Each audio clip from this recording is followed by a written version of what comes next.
बांग्लादेश में होगा तारिक का राज, पाकिस्तान खुश या नाराज। बांग्लादेश के इस रिजल्ट का, इलेक्शन के रिजल्ट का भारत के पड़ोसी मुल्क पाकिस्तान पर क्या इंपैक्ट पड़ेगा, वहां की सरकार इसको किस तरह से देख रही है, आइए चलिए आज के इस सेशन में इसी को डिकोड करते और समझने की कोशिश करेंगे हम लोग। So hello and I welcome you all to my this session. आप सबको मेरी तरफ से जय हिंद। जैसा कि आप सब जानते हैं कि 12 फरवरी को बांग्लादेश में इलेक्शंस कंडक्ट कराए जाते हैं।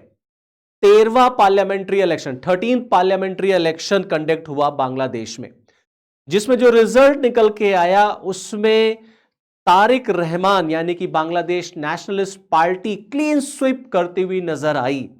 299 में से 213 सीटें बांग्लादेश में उसको मिलती हुई नजर आए और एक तरह से पूरा बांग्लादेश में वन साइडेड इलेक्शन मान लीजिए हुआ और तारिक रहमान जो हैं, जिनको डार्क प्रिंस कहा जाता है, वो आपको बांग्लादेश के प्रधानमंत्री बनते हुए नजर आएंगे।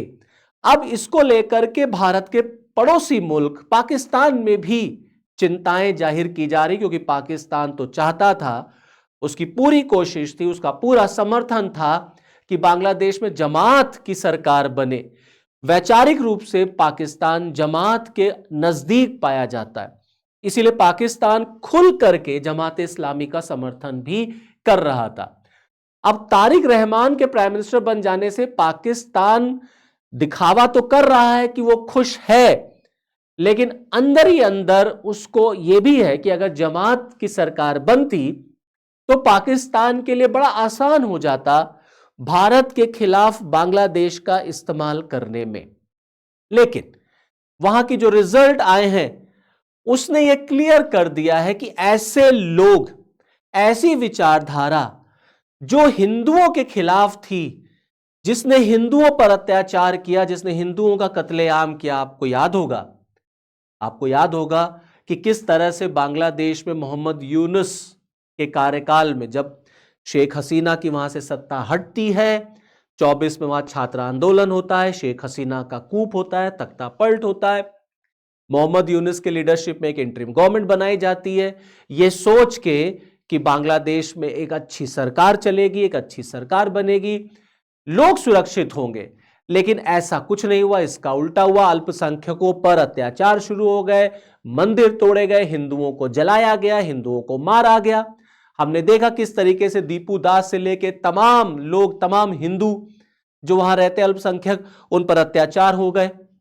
और इन सब के पीछे जो जमात की जो विचारधारा थी, क्योंकि जब शेख हसीना की सरकार थी तो इस विचारधारा पर, जमात पर बैन लगा हुआ था, लेकिन जैसे ही मोहम्मद यूनुस इंटरिम गवर्नमेंट के हेड बनते हैं, वो जमात पर से वो बैन हटा देते हैं और जमात एक्टिव हो जाता है। और पाकिस्तान जो है वो जमात इस्लामी को इंडिया के अगेंस्ट, हिंदुओं के अगेंस्ट, अल्पसंख्यकों के अगेंस्ट एक पपेट की तरह, एक कठपुतली की तरह उसका इस्तेमाल करता हुआ नजर आता है। इस इलेक्शन में जमात की हार यह दिखाता है कि बांग्लादेश के लोगों ने उसकी विचारधारा को रिजेक्ट कर दिया, डिनाय कर दिया। ऐसी विचारधारा बांग्लादेश में भी लोगों को पसंद नहीं है। और अब इस इलेक्शन के बाद से वहां के जो नए सरताज होंगे, जो नई सरकार बनेगी, वो तारिक रहमान के लीडरशिप में बनेगी। Now Tarique Rahman is going to be the new prime minister of Bangladesh. यह भी हो सकता है जब तक आपको यह वीडियो मिले तब तक तारिक रहमान बांग्लादेश के प्रधानमंत्री बन भी चुके होंगे। अब इस तारिक रहमान के पीएम बनने से पाकिस्तान इसको वेलकम तो कर रहा है, क्योंकि अब उसके पास कोई ऑप्शन नहीं है भाई।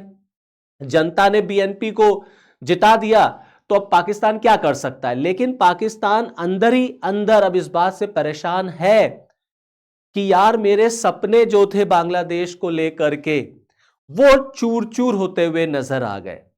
मतलब जो बांग्लादेश में पाकिस्तान सोच रहा था कि बांग्लादेश में जमात इस्लामी अगर सत्ता में आ जाती तो हम किस तरीके से बांग्लादेश का इस्तेमाल करते इंडिया के खिलाफ, और कितना अच्छा होता जब मिल बैठते तीन यार, बांग्लादेश, चाइना और पाकिस्तान, ये तीनों मिल करके एक साथ नेक्सस बना के इंडिया के खिलाफ काम करते, इंडिया के चिकन नेक को तोड़ने का काम करते। लेकिन अब पाकिस्तान को लगता है कि उसका वो जो मंसूबा था, उसका जो वो एक सपना था, वो यहां पर पूरा होता हुआ नजर नहीं आएगा, क्योंकि तारिक रहमान ने जिस तरीके से अपने पूरे इलेक्शन में उन्होंने एंटी इंडिया कोई बात नहीं बोली, और जब इलेक्शंस के रिजल्ट आए तो पीएम साहब ने उनसे फोन पर बात भी किया उस तरह से, और तारिक रहमान ने भी इशारों इशारों में कहा कि वो अपने पड़ोसी देशों के साथ संबंध अच्छे रखना चाहेंगे। तो बांग्लादेश का जस्ट नेबर कौन है? इंडिया। तो पाकिस्तान को ये लगता है कि यार अब उसकी वो उतनी दाल गल नहीं पाएगी। हालांकि पाकिस्तान के चाहे वो राष्ट्रपति हो चाहे प्रधानमंत्री, सबने तारिक रहमान को कॉन्ग्रेचुलेशंस, अपनी शुभकामनाएं दी हैं। अब और कर भी क्या सकते हैं, शुभकामनाएं तो आपको देनी ही पड़ेंगी। तो आप देख सकते हैं राष्ट्रपति आसिफ अली जरदारी ने भी उनको शुभकामनाएं दी हैं, वार्म विशेस दिए हैं, और अपने शहबाज तो हैं ही है खैर। लेकिन जमात का जिस तरीके से, वो बात ठीक है कि जमात की हार हो गई, विपक्ष में जमात बैठेगा, लेकिन जमात की जिस तरीके से एक कंसोलिडेशन हुआ बांग्लादेश में, जमात को भी जिस तरीके से सीट मिली, भाई 70+ सीट मिली है जमात को, और इंडिया के बॉर्डरिंग, जो भारत का जो बॉर्डर स्टेट्स हैं बांग्लादेश के, उन स्टेट्स के पास जो बांग्लादेश के जिले हैं, वहां पर आप देखेंगे जमात ज्यादा आपको होल्ड नजर आएगा उसका, उन सीटों को जमात ने जीता है। तो पाकिस्तान को इसमें भी अपनी जीत नजर आ रही है कि जमात जिस तरीके से राइज कर रहा है बांग्लादेश में, that is a good news for Pakistan. और हाल के दिनों में स्पेशली मोहम्मद यूनुस के टाइम में हमने देखा कि किस तरीके से पाकिस्तान और बांग्लादेश के रिलेशंस में एक गर्माहट आई, एक इंप्रूवमेंट देखने को मिला, गर्माहट। और दोनों के बीच ये गर्माहट, ये इंप्रूवमेंट कैसे मिल गया या कैसे हो गया? तो just because of Jamaat ideology, कि उधर से पाकिस्तान में जो जमात है, इधर बांग्लादेश में जमात है, दोनों ने मिल करके दोनों के रिलेशंस को बेटर करने का काम किया, और दोनों के लिए फिर एक ही दुश्मन हो गया, वो है भारत। तो जिस तरीके से जमात ने अपने आप को कंसोलिडेट किया है, पाकिस्तान इसी से खुश है इस समय, लेकिन उसको बहुत गम भी है इस बात का कि उसके सपने पूरे नहीं हो पाए। काश जमात जो है वो सत्ता में आ जाता तो पाकिस्तान किस तरीके से बांग्लादेश का इस्तेमाल कर सकता था। क्योंकि हाल के दिनों में हमने देखा कि पाकिस्तान कैसे मुस्लिम ब्रदरहुड के नाम पर सारे मुस्लिम कंट्रीज को एक करने में लग गया। अलग अलग मुस्लिम कंट्रीज के साथ पाकिस्तान ने डिफेंस पैक्ट किया, फिर चाहे वो सऊदी हो, चाहे वो लीबिया हो, और फिर चाहे वो बांग्लादेश हो।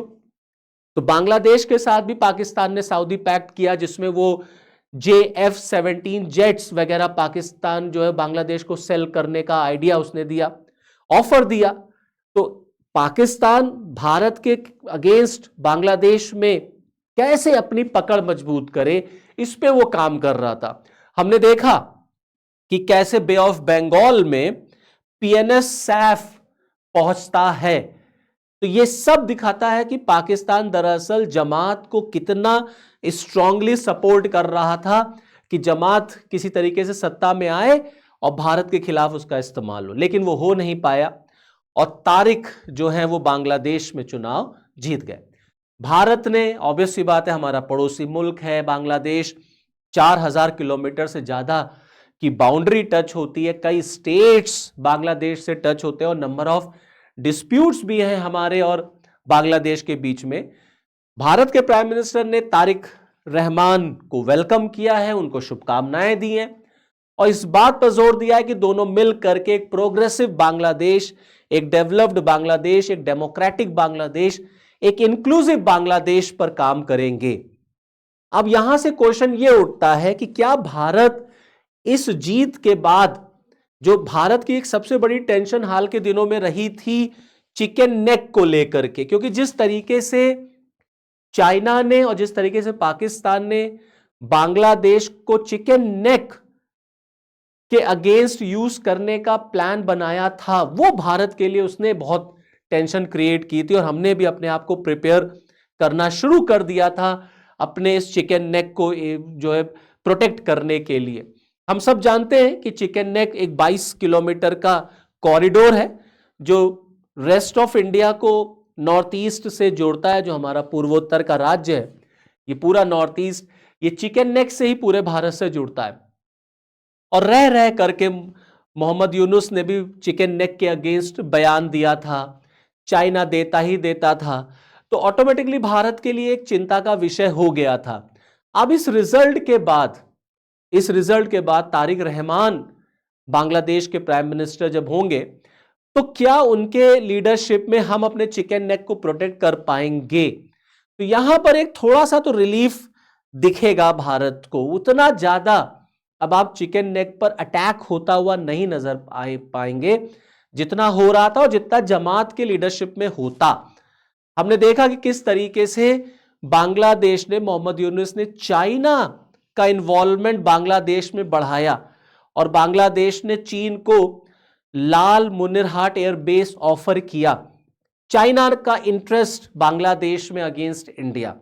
तो अब चिकन नेक को लेकर के लाल मुनिरहाट, क्योंकि लाल मुनिरहाट को अगर आप देखेंगे तो ये चिकन नेक के बहुत नजदीक है, तो चीन का इंटरेस्ट इस एयरबेस में, और बांग्लादेश, मोहम्मद यूनुस ने इसको ऑफर भी किया। अभी कुछ दिन पहले की बात है कि बांग्लादेश में जो चीन के इन्वॉय हैं एम्बेसडर, वो तिस्ता प्रोजेक्ट तक भी पहुंचते हैं, और तिस्ता प्रोजेक्ट जो है, तिस्ता रिवर प्रोजेक्ट, वो सिलीगुड़ी कॉरिडोर या चिकन नेक के बहुत नजदीक है। तो ये शो करता है कि ये बांग्लादेश मोहम्मद यूनुस के टाइम का और चीन और पाकिस्तान, ये सब मिलकर के भारत का जो ये एक कह लीजिए कमजोरी चिकन नेक जो आप कहते हैं, उसका ये लोग फायदा उठाना चाहते थे कि चिकन नेक को किस तरीके से हम कट कर दें, और जो नॉर्थ ईस्ट वाला पार्ट है वो भारत से हम कैसे अलग कर दें। चीन तो इसको लेकर के कई बार अपने जो उसके मंसूबे हैं, जो उसका एक थॉट है, वो कई बार वो रिफ्लेक्ट भी कर चुका है। अरुणाचल प्रदेश, हम सब जानते हैं कि अरुणाचल प्रदेश को लेकर के चीन क्या सोचता है। तो चाइना का ये इंटरेस्ट, पाकिस्तान का ये इंटरेस्ट, और मोहम्मद यूनुस जब थे तो बांग्लादेश का, और जमात होती तो ऑब्वियस सी बात है कि आपके इस पूरे नॉर्थ ईस्ट रीजन के लिए टेंशन क्रिएट हो सकती थी, specially for your chicken neck. अब क्योंकि तारिक रहमान की सरकार रहेगी, तो हम ये थोड़ा सा एश्योर हो सकते हैं कि बांग्लादेश अब उतना ज्यादा चिकन नेक को लेकर के बयानबाजी या भारत को धमकियों का दौर नहीं चलेगा, क्योंकि तारिक रहमान को भी पता है कि बांग्लादेश के लिए भारत जितना फ्रूटफुल हो सकता है उतना पाकिस्तान और चीन नहीं हो सकता। तो कुल मिलाकर के बांग्लादेश के रिजल्ट से भारत को सतर्क रहने की आवश्यकता है। हमें भी बहुत ज्यादा, it will be too early to say कि सब कुछ सही हो जाएगा और बांग्लादेश जो है वो भारत कब सबसे अच्छा दोस्त बन जाएगा। जैसे शेख हसीना के कार्यकाल में बांग्लादेश के और भारत के रिलेशंस थे। शेख हसीना होती तो इंडिया और बांग्लादेश के रिलेशंस अच्छे होते। तारिक रहमान के लीडरशिप में भी रातों रात सब कुछ नहीं बदलेगा, बट हाँ ये बात सच है कि पाकिस्तान का मंसूबा जो था इंडिया के खिलाफ, वो यहां पर फेल होता हुआ नजर आया है, क्योंकि वो जो सोच रहा था जमात इस्लामी की सत्ता, वो नहीं हो पाई। तो इसीलिए पाकिस्तान में कहीं खुशी है तो कहीं गम भी है, क्योंकि अब उसको तारिक रहमान के ही साथ काम करना पड़ेगा। तो उसको लेकर के वहां पर गम है, उसके सपने टूट गए। लेकिन इस बात को लेकर के है कि चलो ठीक है, कोई बात नहीं, बांग्लादेश में जमात ठीक ठाक अपनी पोजीशन उसने पाई है, तो कहीं ना कहीं पाकिस्तान का जो होल्ड है वो बांग्लादेश में आपको होता हुआ नजर आएगा। तो this is all from this video. फिर नेक्स्ट वीडियो में आपके साथ फिर मिलूंगा, तब तक के लिए जय हिंद।